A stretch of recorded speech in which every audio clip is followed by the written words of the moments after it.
Assalomu alaykum hammaga. Bugun biz dasturlashning oltin qoidasi skilllarga yetib keldik. Dasturlashni o'rganishdan maqsad o'zi nima? Albatta, odam qilish qiyin yoki zerikarli bo'lgan ishni kompyuterga topshirish.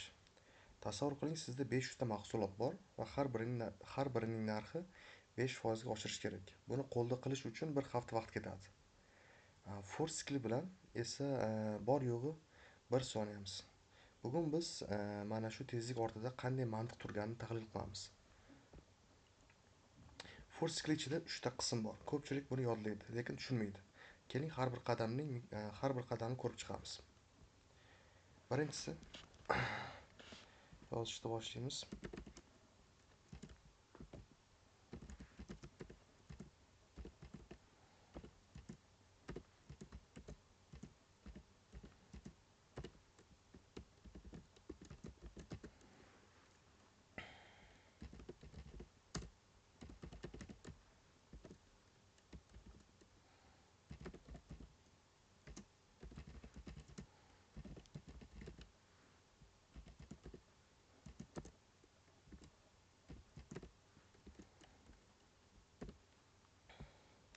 Endi bu yerda nima qildik? Bu yerda birinchi biz led o'zgaruvchisini ega 0 ga tenglashtirib oldik. Bu faqat bir marta skill boshida ishlaydi. Va undan keyin 5 ni i dan kichkina qildik. Har bir aynalishdan oldin tekshiriladi. Agar true bo'lsa, ichkariga kiradi va blok ichidagi kod bajariladi. Va oxirida i++ qildik. Bu nima degani?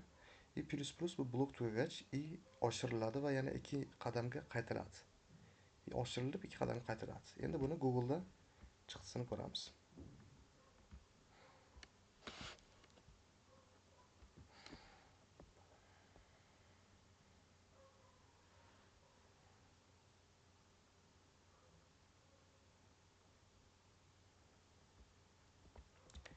Konsol qismiga o'tamiz.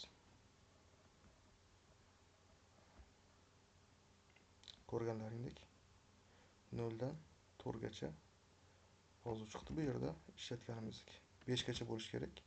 JavaScriptda har doim 0 dan sanash boshlanadi. Ya'ni 0 ni 1 deb olsalar ham bo'ladi. Va to'plamida bu yerda 5 ta bor.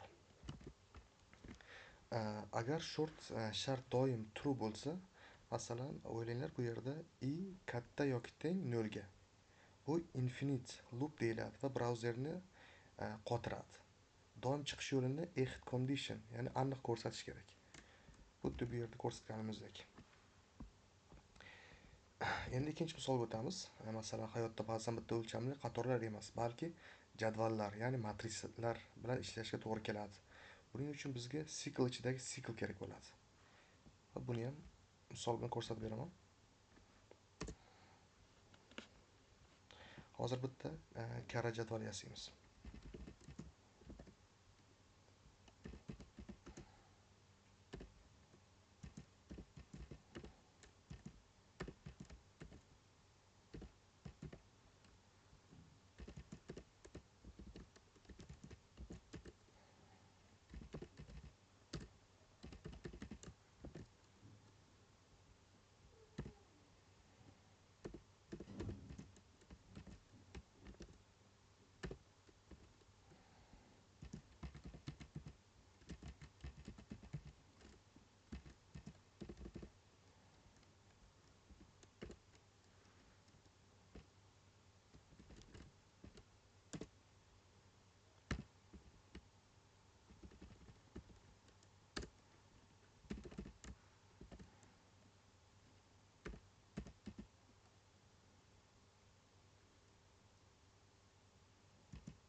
Bu yerda xato chiqdi. Yani qayerdadir xatomiz bor, o'shani ko'rib chiqamiz. Bu yerda qolib ketgan. To'g'rilasak.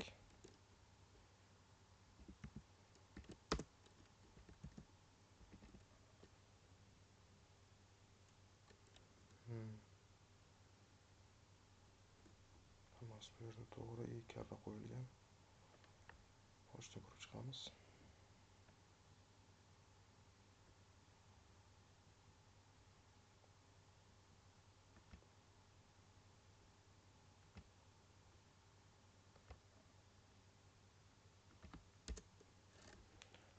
Ham to'g'ri joyda.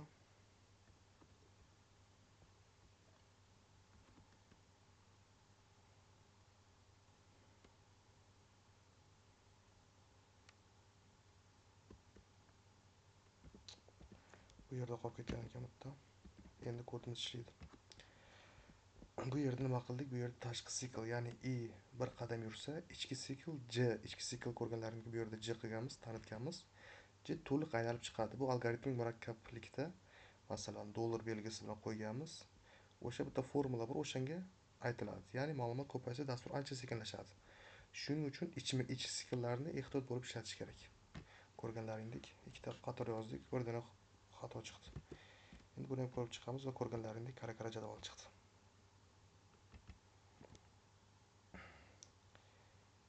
3 kara, 4 kara, 5 kara.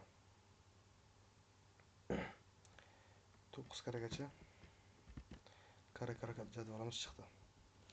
Endi yana bitta misol qilamiz. Keling endi haqiqiy do'kon algoritmasini yozamiz. Bizda mahsulotlar bor.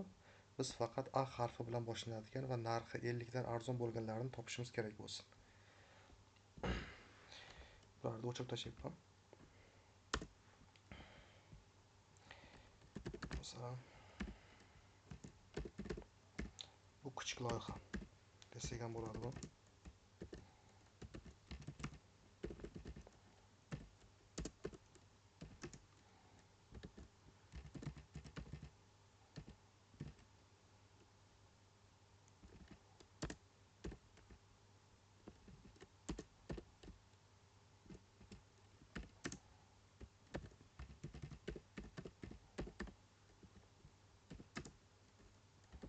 Yana qanaqa meva bo'lsin?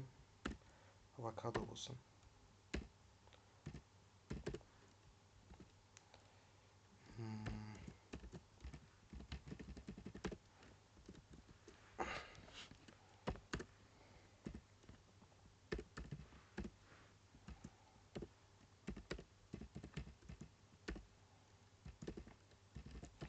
Ikki, 15, 45, 60, oxirida 10 qilsak. Muhim bu yerda narxlarni topadigan sistema qilish.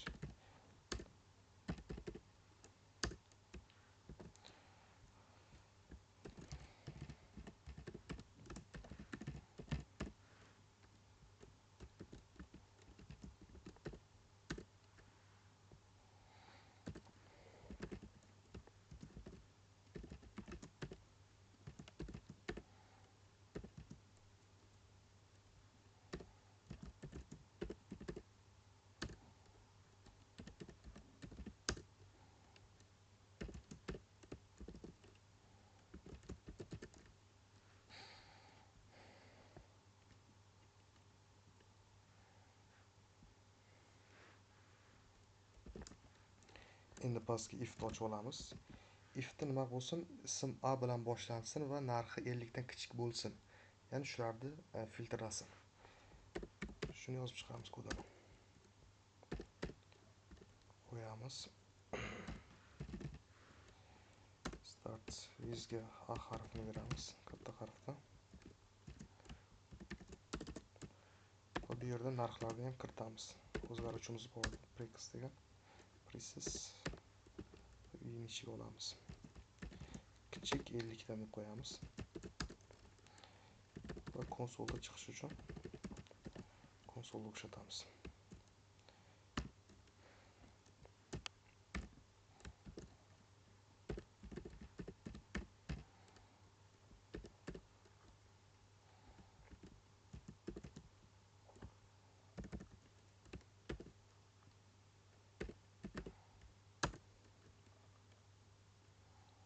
princess. Buni i qo'yamiz, yopamiz. Endi ko'rib chiqamiz nima bo'libdi. Ko'rganlaringdek bu yerda arzon mevalar Apple $12 va $45. Yani A harfida boshlanadigan eng arzonlarini qo'ydi narxini. 12 va 45. Yani qayerda oldi narxini desalaring, bu yerda Apple birinchi qatorda bo'lgani uchun bu yerga $12 narxini qo'ydi. Ko'rganlaringdek va Afrikada 3-chi bo'lgani uchun, ya'ni 012 desak, bu yerdan ham 012 yana 45 ta oldi bu yerdan. Ko'rganlaringdek sistemamiz ishlayapti.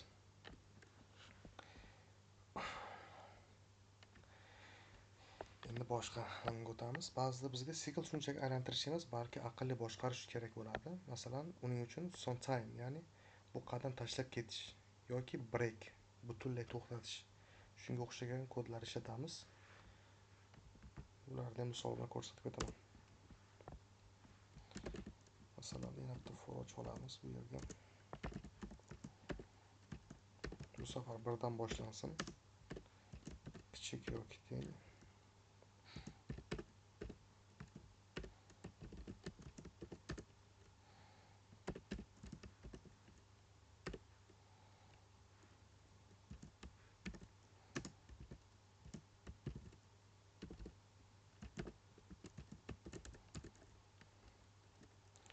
Va yangi kodimizni ishlatamiz. Sometime.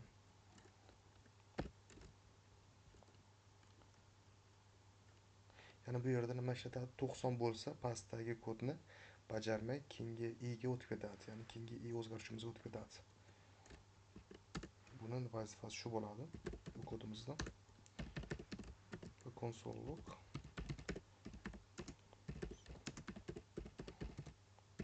Justin topilsa shu yerda to'xtaydi. Endi bitta if ochib olamiz. Ya'ni filtrlash uchun.